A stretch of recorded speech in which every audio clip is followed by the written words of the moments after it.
sarana. Budang saranang gacchami.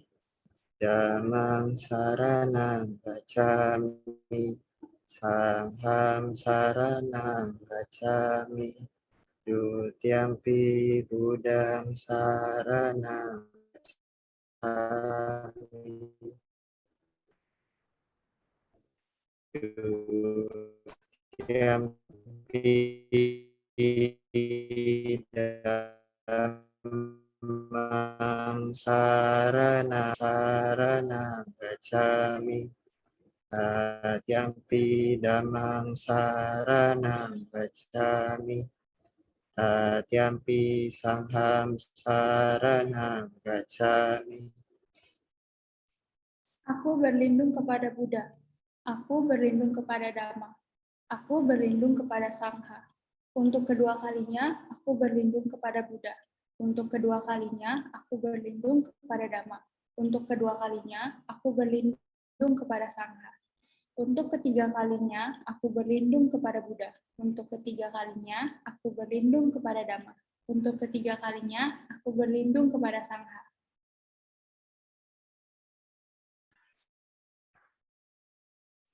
Pancasila.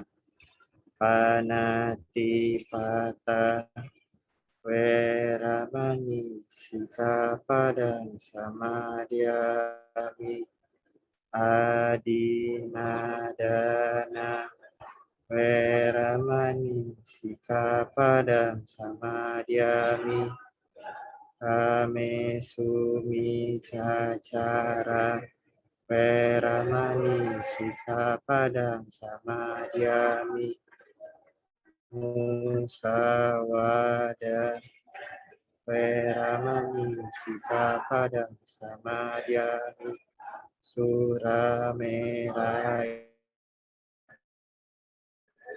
Majapahmadana, Weramani, Sikkhapadang, Samadhyami. Aku bertekad akan melatih diri menghindari pembunuhan makhluk hidup. Aku bertekad akan melatih diri menghindari pengambilan barang yang tidak diberikan. Aku bertekad akan melatih diri menghindari perbuatan asusila. Aku bertekad akan melatih diri menghindari ucapan yang tidak benar. Aku bertekad akan melatih diri menghindari segala minuman keras yang dapat menyebabkan lemahnya kesadaran. Akhirnya kata Nati me saranang anya, Buddho me saranang varam, Etena saca wacina, Sotite hotu sabada, Nati me saranang anya, Dhammo me saranang varam, Etena saca wacina, Sotite hotu sabada, Nati me saranang anya, Sangho me saranang varam, Etena saca wacina, Sotite hotu sabada. Tiada perlindungan lain bagiku. Sang Buddhalah sesungguhnya pelindungku. Berkat kesungguhan pernyataan ini, semoga Anda selamat sejahtera. Tiada perlindungan lain bagiku. Dhammalah sesungguhnya pelindungku. Berkat kesungguhan pernyataan ini, semoga Anda selamat sejahtera. Tiada perlindungan lain bagiku. Sanghalah sesungguhnya pelindungku. Berkat kesungguhan pernyataan ini, semoga Anda selamat sejahtera.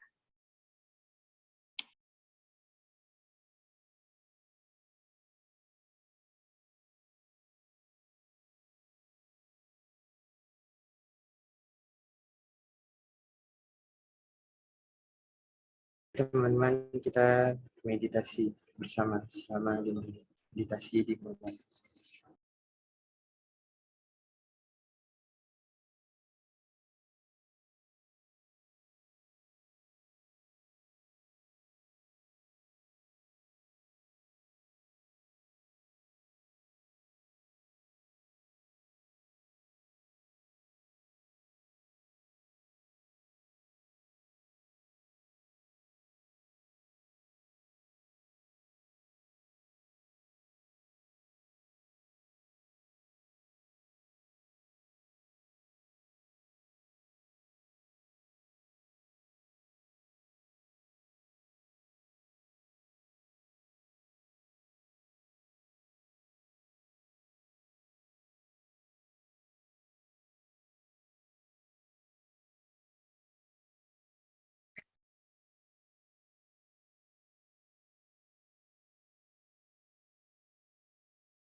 Meditasi selesai. Sampai sapa bawatu sukata, semoga semua begitu.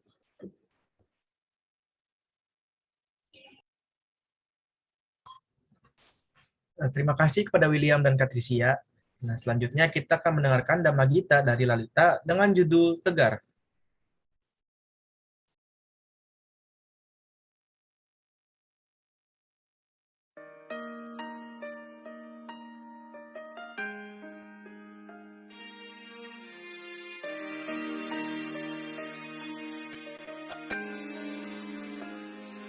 Hidupku kadang bahagia, kadang duka datang menerpa jejak langkahku.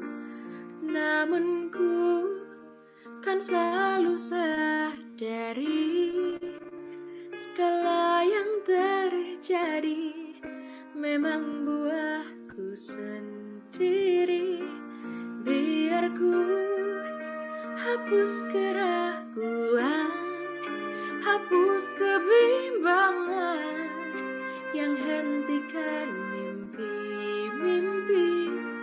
Karena kau ada di sini, membuat hatiku tegar hadapi semua. Terima kasih kau telah tunjukkan aku Dhamma-Mu yang membuat tentram hatiku. Ku kan selalu bersyukur dan ku kan tersenyum segala yang terjadi indah pada waktunya.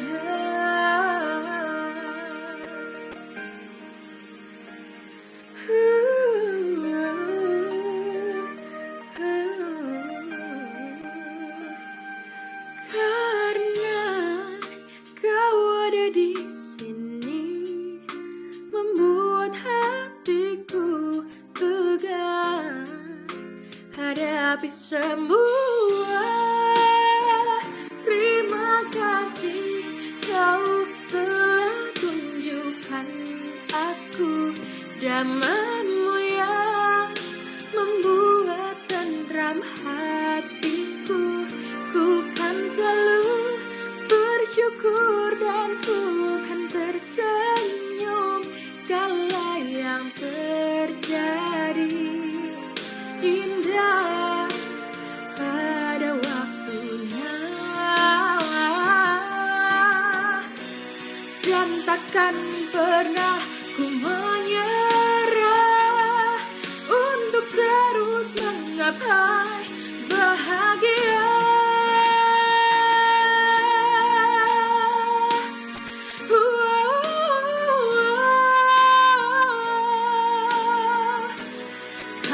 Kan ku hadapi semua. Terima kasih kau telah tunjukkan aku Dhamma-Mu yang membuat tentram hatiku.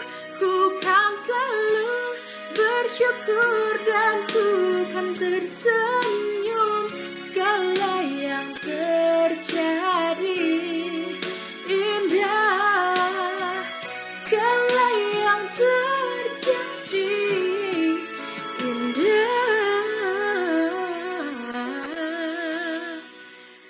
pada waktunya.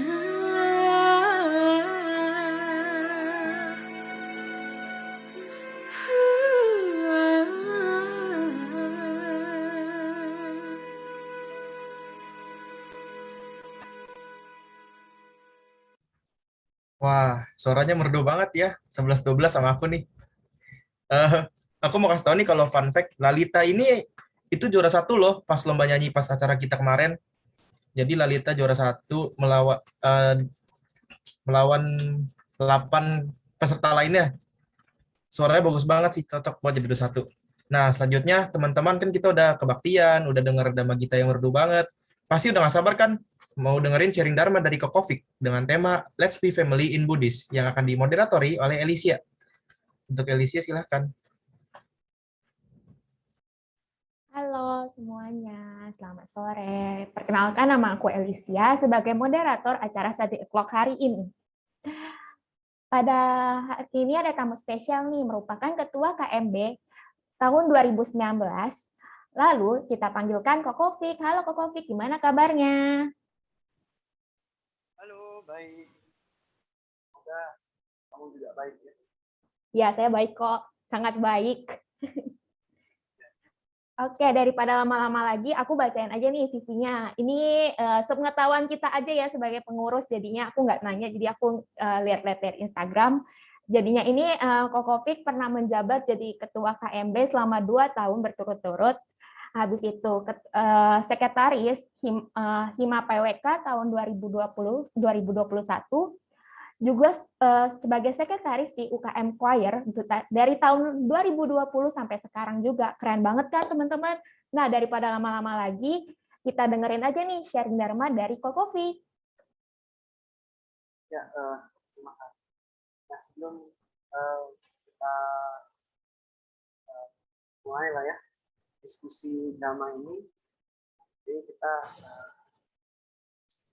sekali lagi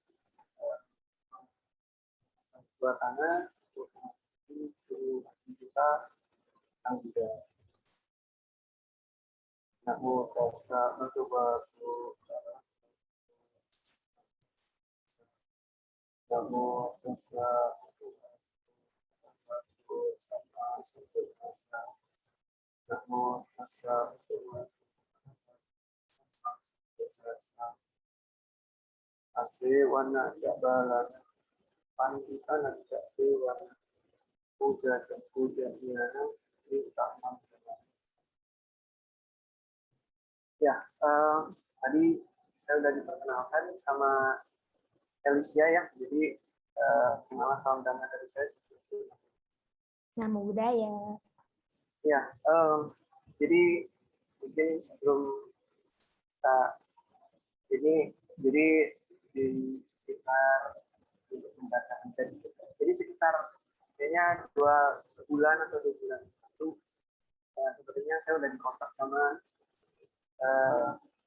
tua kita ya, yang kebetulan hari ini berdampingan ini ya, di sebelah saya Alicia ya, untuk ngisi di sini ya. Jadi terima kasih atas kesempatannya, dan saya waktu itu dikasih tahu kalau tema kita adalah tadi sudah disebutkan Let's Be Family in Buddhist. Nah, izinkan saya untuk membuka diskusi ini, sharing ini dengan apa ya? Mungkin ini dulu bercandaan saya sama teman-teman saya waktu. Jadi kalau misalnya kita melihat Buddhis gitu ya, kayaknya kita agak kurang terkenal gitu. Nah, kalaupun ada yang terkenal gitu ya, stereotipnya pandangan orang itu, orang Buddhis ini kan identiknya dengan kebaktian, meditasi, ya identiknya sebenarnya kita kan meditasi. Jadi kalau misalnya orang meditasi kan nggak maksudnya ibaratnya nggak bareng-bareng kan, meditasi sambil berangkulan tangan kan enggak gitu. Kita meditasi kan duduk sendiri-sendiri di matras sendiri. Nah, kalau misalnya kayak gitu, rasanya kalau kita masih pelihara ini, kok kayaknya dingin banget gitu. Kalaupun kita lihat orang-orang yang ngobrol, biasanya orang-orang yang ngobrol itu kan di depan baki salah. Ini sebelum online gini ya. Dulu kan biara itu. Lalu kalau misalnya kita masuk ke dalam, ini biasanya orang sini aja gitu. Semua orang duduk, udah masing-masing aja. Duduk di matrasnya gitu ya, bersila, ya kan, begitu masuk bawa buku parita gitu kan. Buku parita ini kan sama, ya kan. Buku parita sama HP.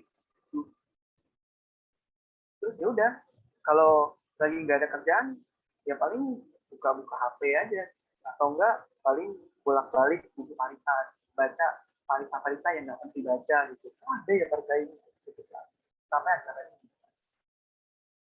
Nah, berkenaan sama tema yang tadi ini, maksud saya adalah sebelum kita jauh-jauh ngomong tentang family, sekedar kita kenal aja, ini kadang susah, kadang kayak ya udah ngobrol aja, paling kalau dulu kejadiannya paling oh ya agak minggir dikit, oh iya ya, setelah itu nggak ngomong apa-apa lagi, jadi rasanya ya, boro-boro keluarga, temen aja belum, nggak usah ngomong temen, ngobrol aja saya nggak ada. Nah, jadi kesan itu apa ya, di sini rasanya kayaknya egois, selfish gitu, maunya sendiri aja. Nah, padahal sebenarnya hal ini ya tidak seperti itu juga. Walaupun kita tahu bahwa ya di Buddhis ini kita dianjurkannya untuk meditasi, ya. Ibadahnya ya kita meditasi gitu, sendiri menyendiri gitu. Tapi bukan berarti kita tidak kita nggak punya teman, bukan berarti kita nggak bersosialisasi, bukan berarti kita nggak berhubungan dengan orang lain. Nah, contohnya gini, tadi ini saya kutip dari Manggala Sutta ya. Jadi mungkin ada teman-teman yang belum tahu, kalau Manggala yang belum tahu aja gitu, kalau yang udah tahu mah ya, tapi ini pasti udah pada tahu ya. Jadi Manggala Sutta ini kan adalah sutta tentang berkah ya, berkah utama. Jadi kalau misalnya kita nih, sepanjang kita apa kegiatan gitu ya, dari dulu maksudnya orang-orang dari zaman dulu sampai sekarang itu pasti maunya dapat berkah, pasti maunya dapat berkah. Entah misalnya ya kalau kita ibaratnya nilai bagus, padahal kita ngerjainnya rasanya ngerjain tugas atau ujian, rasanya ngasal deh, tapi kok dapat nilai bagus dan macam. Nah, ini mungkin berkah betul. Nah, tapi sebenarnya ada berkah yang dimaksud Sang Buddha, seharusnya apa yang kita anggap sebagai berkah. Nah, jadi kalau misalnya dalam ajaran Buddha sebenarnya pergaulan atau bersosialisasi itu ini juga penting dalam kehidupan spiritual kita. Ya, jadi kenapa itu penting? Ya. Padahal misalnya kalau kita sering lihat, oh ya kita seharusnya melatih diri, kan nggak ada melatih teman gitu, adanya melatih diri sendiri. Nah, tapi ternyata dalam apa namanya Buddhism itu sebenarnya pergaulan juga sama pentingnya. Jadi bergaul sama pentingnya juga, melatih diri sendiri. Nah, kenapa? Salah satu bait dalam berkah tadi sudah mengatakan bahwa yang merupakan berkah itu sebenarnya apa sih? Sudah mengatakan bahwa ketika kita bisa berdiskusi tentang dhamma, ini adalah berkah yang penting. Kita bisa mendengarkan dhamma, nah ini juga berkah yang penting. Nah, pertanyaannya ketika kita mau berdiskusi, kita mau diskusi nih dhamma, berarti kan kita butuh orang lain ya. Kita butuh orang lain, kan nggak mungkin kita berdiskusi depan cermin gitu terus kita ngomong sama diri kita sendiri. Ya itu bukan diskusi, itu monolog. Jadi kan kalau diskusi kan kita ada bertukar antara kita punya pendapat, orang lain punya pendapat, kita diskusi. Kita punya keresahan apa, orang lain punya keresahan apa, kita diskusi. Nah, jadi dari sini kita bisa lihat bahwa sebenarnya eh, dalam mencapai berkah itu juga kita butuh orang lain. Ini sebelum kita ngomong teman, kita ngomong dulu kenapa kita berhubungan juga, bersosial dengan orang. Yaitu karena kita bisa berdiskusi lagi. Kemudian baru kita bahas dengan siapa kita berdiskusi. Lalu juga dengan siapa, dari siapa kita mendengarkan data. Ya tentu dari orang lain. Nah, orang lainnya yang seperti apa?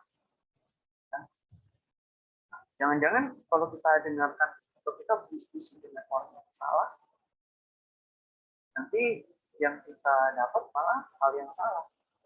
Ketika kita mendengarkan dari yang salah, nah ini apa namanya, juga yang masuk ke pikirannya itu juga salah. Nah makanya kita nyambung, baru kita butuh yang namanya teman.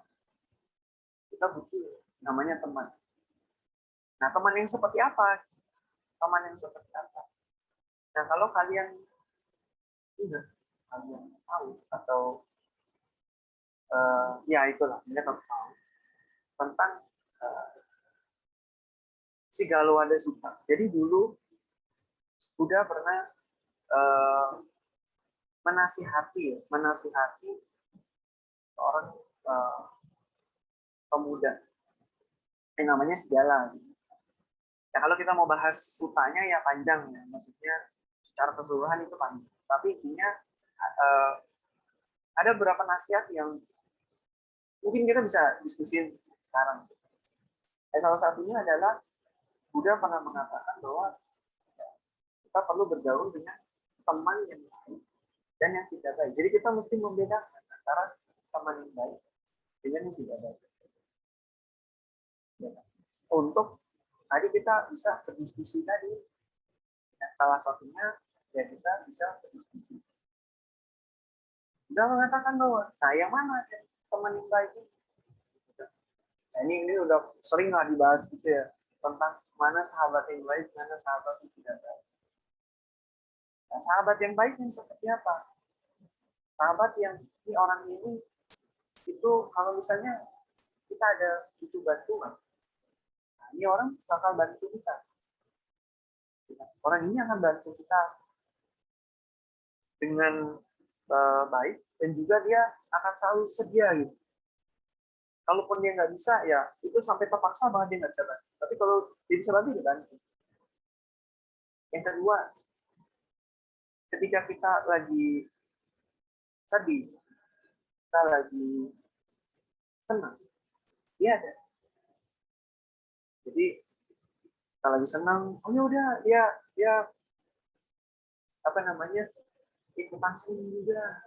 Ketika kita lagi sedih dia bukan ikutan sedih juga ya, dia bukan setidaknya tidak tertawa lah di atas penderitaan. Dia justru malah apa namanya bikin kita nyaman, nggak sedih lagi.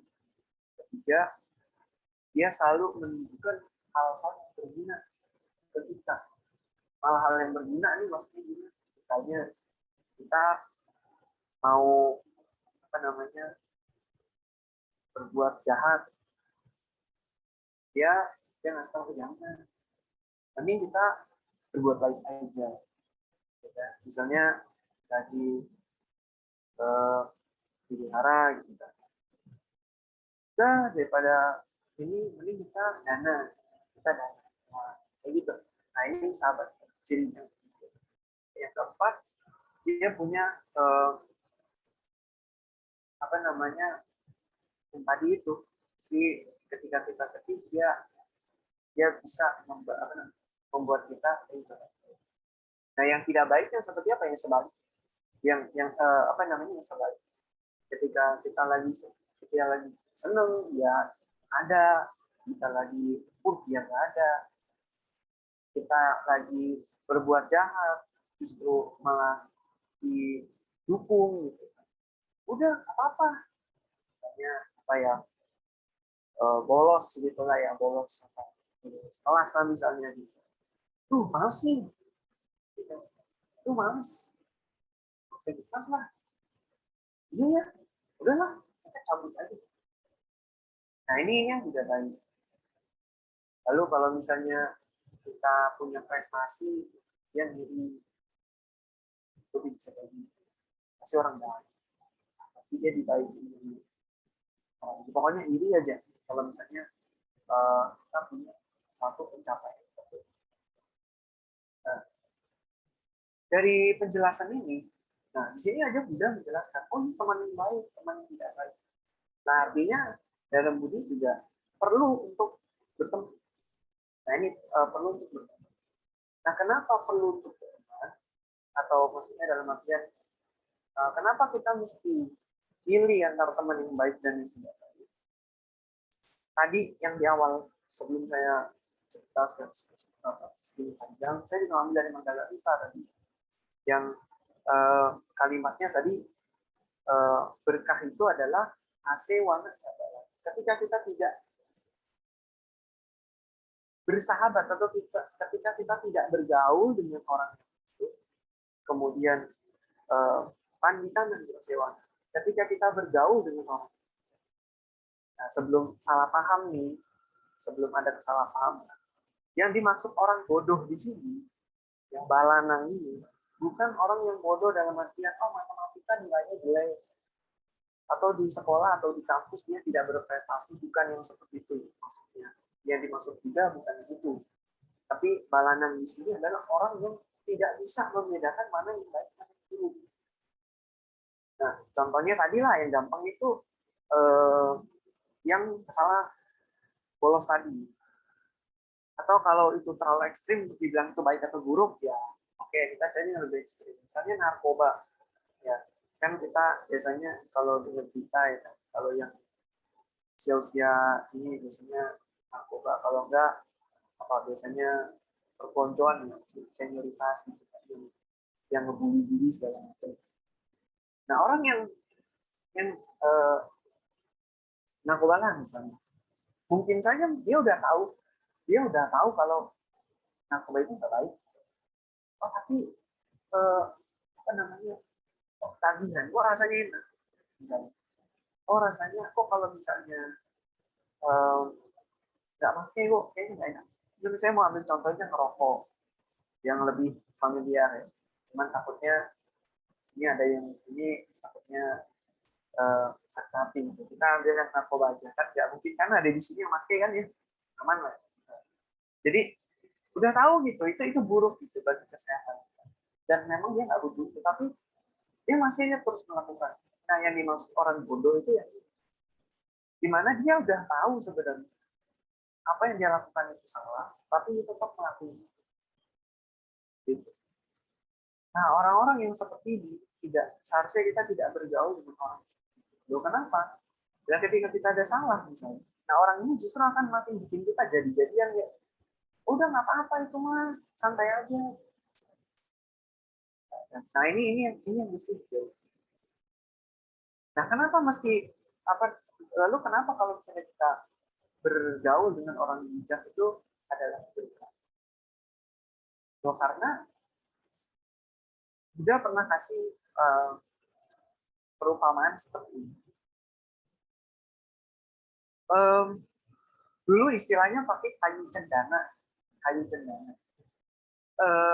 Mungkin kalau yang nggak tahu kayu cendana ini dulu adalah jadi kalau dulu itu kan belum ada wewangian yang kayak sekarang ya, belum ada parfum, belum ada apalagi deodoran atau pengharum ruangan gitu ya, belum ada gitu. Nah dulu wewangiannya ya si kayu cendana ini. Nah dulu Buddha mengumpamakannya kalau misalnya ada sepotong kayu cendana, anggaplah ini spidol ini kayu cendana lah ya, ada kayu di sini. Nah ini kayu cendana. Lalu kita bungkus dia dengan daun atau gini biar lebih relevan bersama. Nah contoh misalnya gini, orang kalau misalnya mau mau pergi jalan gitu ya, pasti kan siap-siap dulu rapi gitu ya, mandi segala macam. lalu biar wangi gitu ya pakai parfum. Misalnya dia pakai jaket. Nah, yang disemprot kan badannya gitu. Tapi begitu dia pakai itu jaket sepanjang acara di jalan-jalan itu dia pakai gitu. Nah, pulang-pulang jaketnya wangi sama kayak parfum yang dia pakai. Nah, kira-kira begitu. Jadi ketika kita bergaul sama orang yang bijak, orang yang bisa menuntun kita gitu, mengarahkan kita ke hal-hal yang baik. Nah, ini ibaratnya sih parfum yang wangi tadi. Nah, ketika kita nempel aja terus sama orang, kita bergaul terus sama orang, lama-lama kita juga wangi kayak si jaket tadi. Ya sebaliknya juga sama, ya kan? Kalau dulu ibaratnya ini kayak ikan busuk gitu. Ikan busuk kalau kita bungkus gitu ya pakai daun, ya lama-lama yang bau daun. Jadi ikannya udah busuk, nah si daunnya kita bau. Nah demikian juga ketika kita misalnya bergaul dengan orang yang dia ini orangnya ya, bodoh ini tadi gitu. Nah, lama-lama kita ikutan juga ketularan, ya kan? Nah, maka dalam Buddhis itu pergaulan sebenarnya salah satu hal yang penting juga, karena ketika kita melatih diri, lalu kita punya teman, nah kita bisa apa ya rasanya ibarat kita mau ngerjain tugas gitu, yuk ngerjain tugas bareng misalnya kayak gitu. Nah rasanya kan lebih lebih semangat, lebih menarik, lebih seru gitu kan ketika kita punya teman untuk ngerjain bareng. Nah demikian juga kalau misalnya kita mau berbuat baik, kita mau melatih diri kita dalam ajaran. Nah ketika kita punya teman yang sama-sama juga mau berlatih. Nah jadi kita juga lebih semangat. Kita juga jadi lebih termotivasi. Rasanya, gue punya temen loh yang sama-sama juga mau belajar agama Buddha misalnya. Lalu juga kalau misalnya kita udah mulai tersesat lah ibaratnya. Nah, si teman ini kan bisa, teman yang baik ini, kalau kita dalam pergaulan yang baik, kita bisa dikasih tahu, lu kok lama-lama jadi apa ya, menjauh dari ajaran itu. Yuk balik lah, kita inilah apa gampang. Nah inilah ikut KMD lah, ya setiap hari Jumat, nah, misalnya kayak gitu. Jadi kan kita diingatkan lagi gitu sama teman kita ini. Maka pergaulan itu sebenarnya yang membentuk kita. Ketika kita bergaul dengan orang yang ya, kita juga jadi baik seperti orang itu. Maka dalam begini sekali lagi pergaulan ini adalah hal yang penting. Nah dari tadi itu kalau misalnya kita lihat, kok rasanya posisinya itu kita doang yang maksudnya kita lihat, oh ya kita yang milih, misalnya.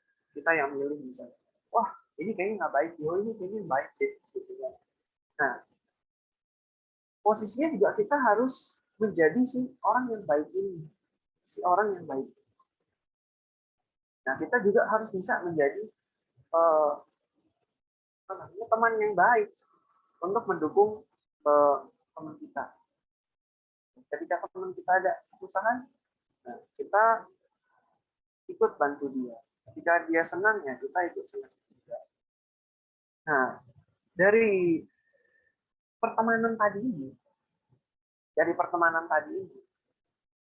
kalau misalnya kita sama-sama, kita bareng-bareng, dengan saya bisa melatih diri dalam jalan dhamma, teman saya juga, anggaplah Elisia juga melatih diri dalam ajaran dhamma juga.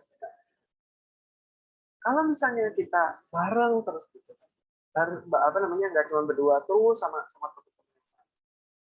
Nah kita lama-lama ketika kita mengembangkan, kita harus selalu ngebantu orang lain, kita nge-support orang lain. Nah, kita ya lama-lama ngebonding. lama-lama yang jadi satu juga. Nah, mungkin terakhir ada saya cerita sedikit deh. Dulu waktu di SMA ya, waktu di SMA dulu, saya orangnya itu kenalnya cuma sama yang teman-temannya yang sekitaran aja, gitu, yang deket-deket aja, yang beda kelas mah nggak begitu ngobrol. Nah, ada satu saat di mana kita ini satu angkatan di waktu di SMA, satu angkatan itu jadi panitia bikin acara PPD, Pekan Penghayatan Damai. Jadi kita retret lah ya, retret kita nginep 4 hari 3 malam. Nah, kita yang tadinya nggak pernah kenal, pertamanya mulai dari mau gue bantuin nggak nih, kan? Ya, panitia apalah bantu. Lama-lama kita capek gitu kan, istirahat bareng, ngobrol segala macam. Nah, lama-lama mulai kenal, sampai akhirnya ya jadi teman dekat, gitu. Yang akhirnya ketika misalnya datang ke sekolah gitu, rasanya seneng gitu, ketemu teman lain. Ibaratnya jadi punya keluarga kedua lagi di sekolah. Kita bisa cerita yang masalah-masalah kita, kita ada masalah apa, orang bisa bantu. Jadi yang sebenarnya enaknya bisa punya teman dekat, bahkan bisa jadi keluarga di situ ya, rasanya enak aja. Ketika kita punya masalah, teman kita bisa bantu, tapi bantunya ini ya spesial di jalan keyakinan kita. Gitu. Ya kalau misalnya kita yakin dalam ajaran kita yakin. Ketika kita punya teman juga, kita punya keluarga dalam sesama Buddhis juga, nah kita bisa dinasihati ataupun kita bisa menasihati yang sama-sama juga sejalan dengan kita. Nah, makanya saya setuju, mungkin terakhir saya kutip dari captionnya pengurus itu, saya setuju di sini bahwa keluarga adalah orang yang menerima kita apa adanya. Nah, serta keluarga adalah orang-orang yang begitu tulus menyayangi dan menerima diri kita apa adanya. Nah, begitu pula dalam pelaksanaan ibadah dhamma, tidak perlu dibedakan warna kulit, bangsa, jenis makanan, Islam, cara berpakaian, maupun kondisi. Nah, tadi masalah menerima apa adanya. Nah, justru hal yang perlu diperhatikan dan dipersiapkan dalam usaha melaksanakan menjalankan ibadah dhamma ini adalah ketekunan, keuletan, kesungguhan, dan semangat untuk membuktikan ajaran Sang Buddha. Nah, saya katakan bersama-sama dalam keluarga. Ya, itu kira-kira yang bisa saya sharing. Kita diskusi lah yang bisa didiskusikan. Terima kasih. Oke, terima kasih Ko Kofi. Itu kayaknya captionnya saya tahu itu. Ini caption yang luar biasa dari pengurus ya. Captionnya kayaknya saya tahu. Oke, mungkin ada pertanyaan dari aku. Kalau ceritanya nih, teman saya nih agama Buddha, tapi dia tuh convert ke agama lain. Nah, itu kita harus kayak gimana ya?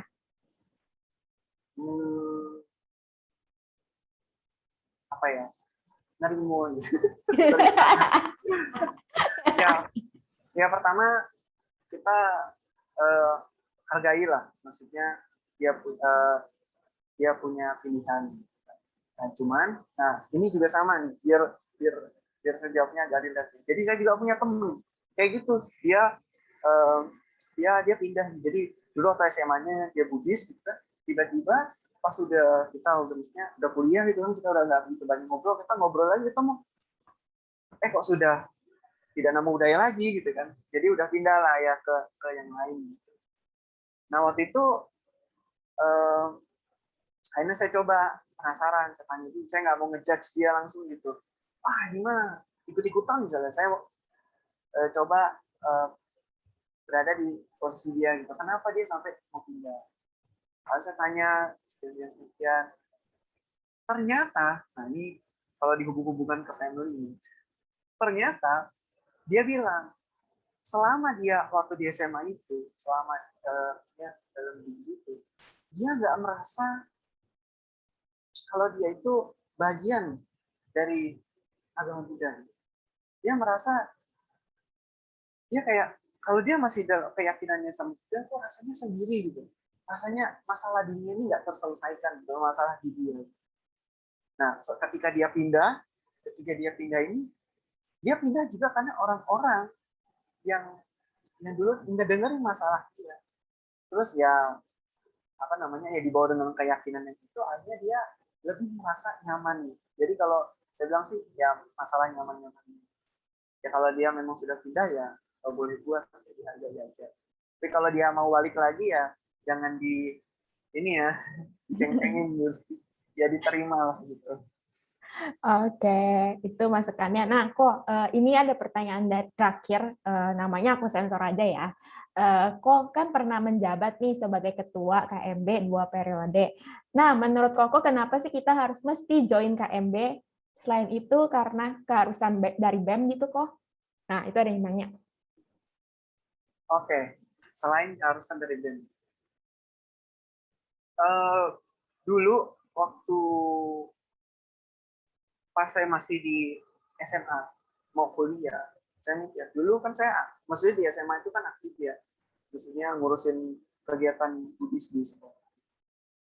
Lalu saya mikir kalau misalnya aku masuk kuliah, keren nih, ada KMB gitu, ada KMB bisa apa namanya melanjutin lagi nih apa yang udah kita kerjain waktu di SMA, tapi ini dalam akhirnya hubungannya kuliah.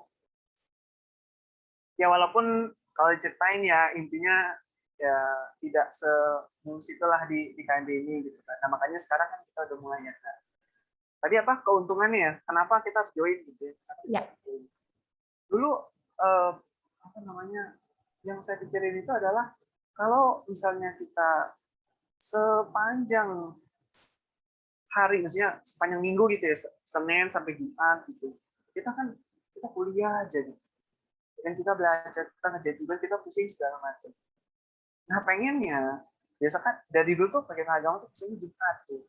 Nah pengennya ketika di hari Jumat, rasanya udah capek segala macam, kita bisa ketemu yang ibaratnya dari sisi spiritual gitu loh, yang kita selama ini rasanya otak udah pusing gitu kan, nah, kita bisa tenang bareng gitu kan di KMB ini, maksudnya di KMB ini. Nah jadi bisa ketemu sama teman-teman yang apa ya, sama keyakinannya, bisa diskusi apa namanya obatnya itu secara moral lah gitu. Nah, bisa bareng-bareng juga kita ya refreshing lah. Ya sama-sama refreshing sambil berbuat baik juga di weekend ya, awal weekend di KMB. Ya, sama juga kita kalau misalnya punya kalau KMB ada kegiatan kan kita bisa bareng-bareng sama temen apa namanya, kalau misalnya kita punya hobi atau kita misalnya nanti ada volunteer nggak tahu ya, kalau misalnya kita bisa ada volunteer gitu kan, kita bisa bantu acara itu bareng-bareng tapi ya di jalan damai gitu, kita untuk Buddha Dhamma gitu. Nah ini kan poin plus. Nah kira-kira gitu. Oke, nah itu mungkin dari Kok Kovik ada pesan dan kesan buat adik-adik kelas kita sama pengurus-pengurus kita, boleh aja nih. Apa ya? Kita kan terusin ya ajaran Buddha itu udah ya, 2.500 tahun lah lamanya itu. Nah kita sebagai generasi muda, ya kan, ya kita mesti terus melestarikan ajaran Buddha ini. Kalau ini ya, kalau slogannya kalau bukan kita kan siapa lagi. Jadi ya sebenarnya ya pengurus ya terus semangat gitu ya, walaupun capek gitu kan, ya pasti capek gitu ya, tapi ya terus setelah ini lama-lama kan KMB kita juga punya nama lah gitu. Nah buat teman-teman ya, ini kan pengurus sudah kerja keras nih buat ngadain acara, buat kasih ide-ide kreatifnya gitu kan, supaya kita bisa punya kegiatan bareng yang seru gitu. Nah, kalian juga harus semangat, harus terus support juga pengurus gitu kan, ya buat apa namanya KMB kita bersama juga kan, ya gitu. Oke, mungkin pesan dan kesan dari Kokofik gitu, paling aku cuman kayak mau bilang banget nih, bener banget nih yang semua yang dikatakan Kokofik, bagi yang teman-teman ingin volunteer, itu kita ntar ada event-event menarik, kalian bisa ikut volunteer aja, ntar ada next event selanjutnya, ini masih rahasia, kalian tungguin aja, kita tunggu kehadiran kalian di volunteer kita. Nah, mungkin saya balikan ke Welly, thank you semua. Thank you, Wendy. Thank you, Kokofik. Nah, sebagai bentuk rasa terima kasih sama apresiasi, kita ada pemberian sertifikat oleh Alicia.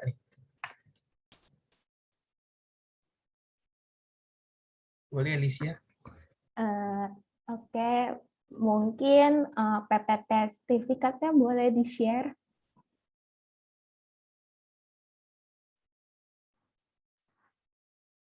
Mungkin panitianya lagi nge-lag kali ya. Oke, mungkin lagi nge-lag. Aku mau ngucapin terima kasih banget nih ke Kokofik udah ngisi di tempat kita. Bentar bentuk sertifikatnya langsung aku kirim langsung ke tempat Koko ya. Terima kasih. Oke, terima kasih juga Numodana. Saya balikin ke Welly. Nah, oke. Setelah ini kita ada sesi dokumentasi. Buat tim media, saya persilakan ya. Nah, iya, terima kasih MC. Boleh teman-teman kita dokumentasi, ayo kita on cam. Boleh pakai virtual background-nya juga.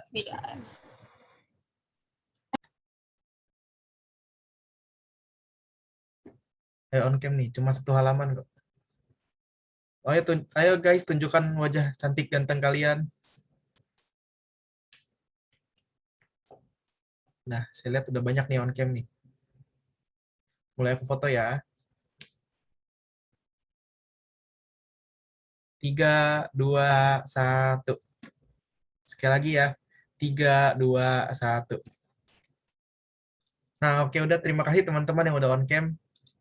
Nah, sekarang saya kembalikan lagi ke MC. Baik, terima kasih tim dokumentasi. Nah, sekarang kalau tadi dibuka dengan parita pembuka, sekarang kita akan tutup kembali dengan pembacaan parita penutup yang akan dipimpin kembali oleh William. Untuk William, silakan.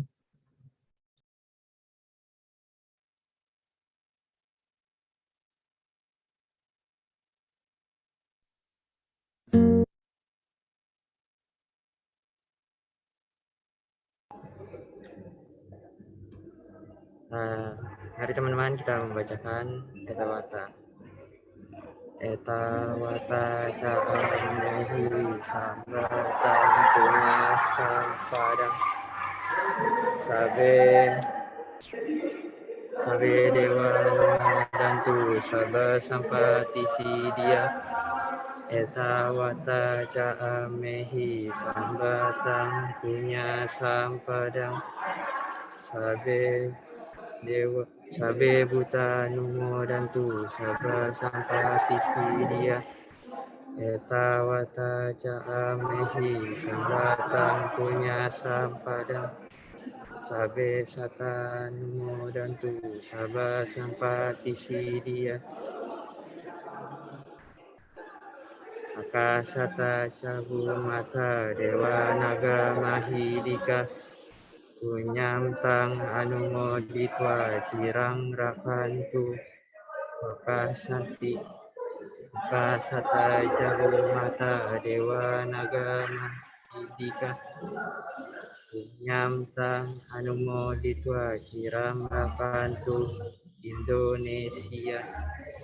Idamo nyatinang hotu sukita sunatayo. Idamo nyatinang hotu sukita sunatayo. Idamo nyatinang hotu sukita sunatayo.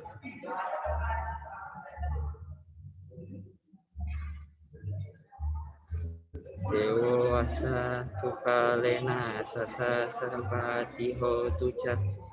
Ito bawan tulo koca raja bawan tudamiko. Akasata cabu mata dewa naga mahidika. Punyamtang anumoditwa ciram rakantu sasanang. Akasata jabu mata dewa naga mahidika Punyam tang anumoditwa ciram rakantu Amparati.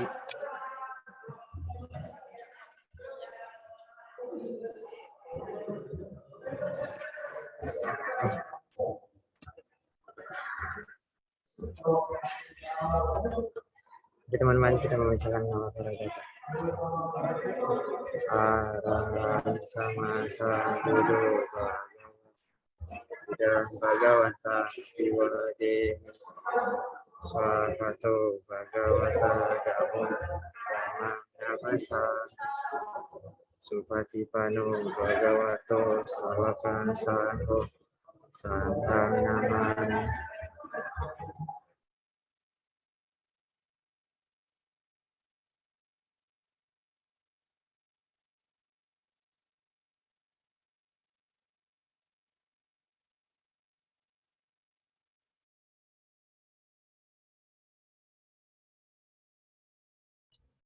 Baik, terima kasih kepada William dan Katrisia sudah memimpin kebaktian pada hari ini. Nah, nggak kerasa nih kita udah mau sampai di penghujung acara. Udah sampai malah di penghujung acara. Nah, tapi sebelum kita bubar nih, ada announcement yang bakal dibacain sama Cistela. Boleh Cistela dibacakan announcement-nya? Oke. Hai. Bentar, suara aku kedengeran nggak? Oke. Thank you, Welly. Jadi untuk Sadir Clock minggu ini, seperti biasa, pasti ada rangkuman yang harus kalian isi. Nah, rangkuman itu tuh harus jangan kayak cuman bagus, menarik gitu, tapi ya usahain tuh panjang, karena nanti di akhir semester ini, kita bakal ada semacam acara gitu, khusus kalian yang punya tulisan-tulisan terbaik gitu. Jadi kita akan pilih tulisan-tulisan terbaik untuk kalian kayak adalah pokoknya nanti penghargaan untuk kalian gitu. Terus nanti juga bakal ada link absensi yang sekalian isi. Nah, link absensinya itu diusahakan untuk tidak dibawa keluar, karena nanti sayang banget kalau misalnya teman kalian yang nggak datang terus nanti dapat absensi. Nah, kalau misalnya kalian berdua bisa 7 berdua itu maksudnya 1 jam berdua itu tolong jangan kayak nyontek-nyontekan ya untuk link rangkumannya. Begitu. Link absensi akan dibuka selama 45 menit. Thank you, Eli. Baik, terima kasih Stella. Nah, teman-teman ingetin nih, absennya jangan dibawa keluar. Kan nggak adil kalau misalkan kalian yang ikut sesi, tapi teman kalian yang nggak ikut malah bisa dapat absen. Sekarang sih udah itu aja ya. Nah, saya Welly, pamit undur diri. Mohon maaf bila ada kesalahan kata-kata. See you next week, kalian Mita. Dadah.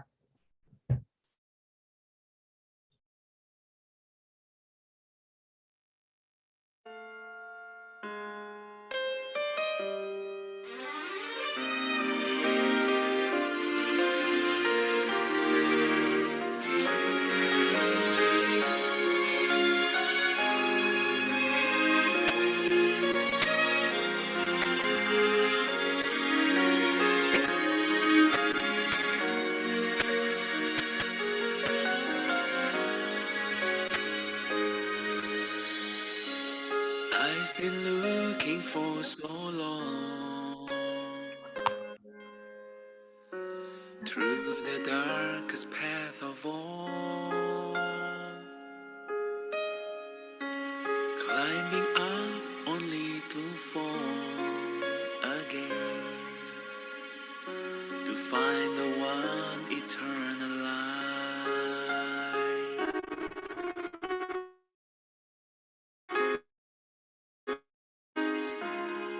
In the darkest time of night, I see the beautiful moonlight. Through the darkest time of life, I finally see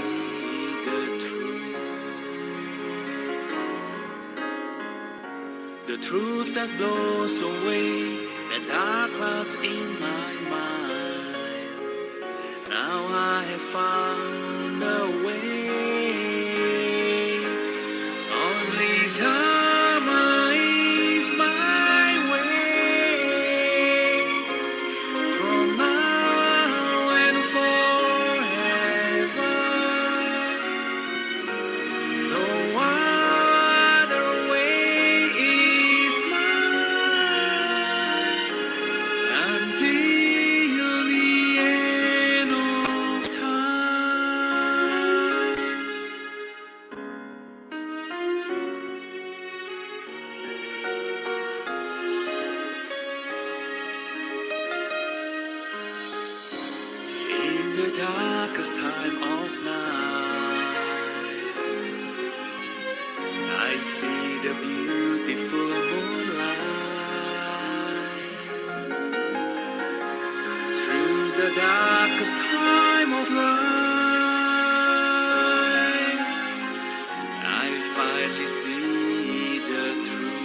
the truth that blows away the dark clouds in my mind. Now I have found a way. Only Dharma is my way. From now and forever, no other way is mine until the end of time.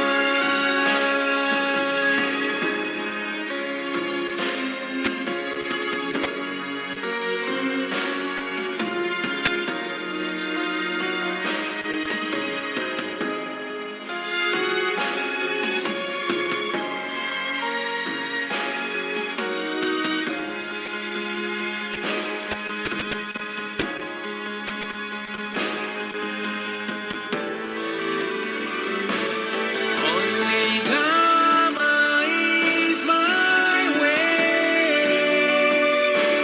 From now and forever, no other way is mine until the end of time.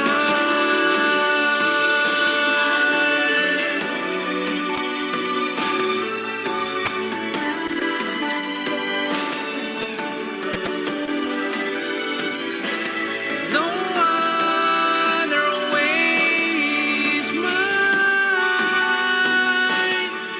until the end of time.